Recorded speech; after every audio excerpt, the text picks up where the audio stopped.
Regardez-moi ces biscuits tout mimi, tout fondant et surtout très simple à réaliser. Vous allez voir. Donc, on va mettre 3 œufs et 98 g de flan à la vanille. Mais on peut remplacer la vanille par simplement du sucre et de l'extrait de vanille. Ici, on a mis de la poudre de flan. Ça apporte un peu une texture plus moelleuse et un petit goût vanillé. Et on va mélanger jusqu'à que la pâte soit bien homogène.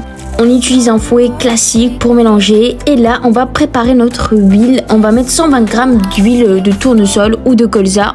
Et là, on verse le tout en filets petit à petit. Une fois fait, on va rajouter 30 g de maïzena qui équivaut à une cuillère à café. Par la suite, on va rajouter un peu de zeste de citron équivaut également à une cuillère à café. Et là, on va rajouter 220 g de farine et on mélange le tout d'abord avec un fouet.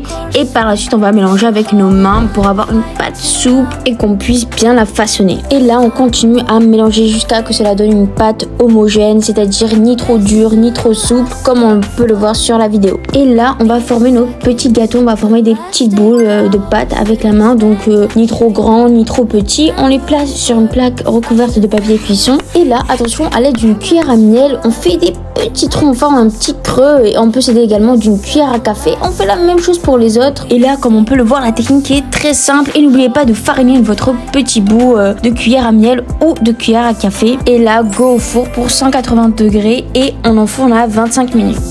Et là, une fois que tes biscuits sont bien refroidis, bien cuits, on va les tremper dans du miel juste le dessus. Et on les plonge par la suite dans du sésame. Vraiment, la technique est aussi simple. On les badigeonne puis directement dans le sésame. C'est très simple. Et là, une fois fait, on va rajouter du chocolat par-dessus. On fait fondre du chocolat noir, au lait, comme vous voulez. On peut mettre même de la confiture par-dessus. C'est au choix.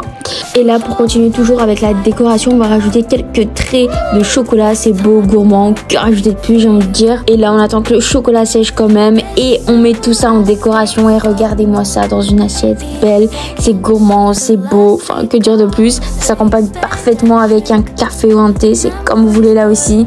Et bien entendu, regardez-moi ça à la découpe. Ils sont vraiment super beaux et fondants. C'est ça qui fait la différence, je pense. Et donc là, vous m'en direz des nouvelles pour cette recette. Et n'oubliez pas de me dire ce que vous pensez de cette recette. Et voilà.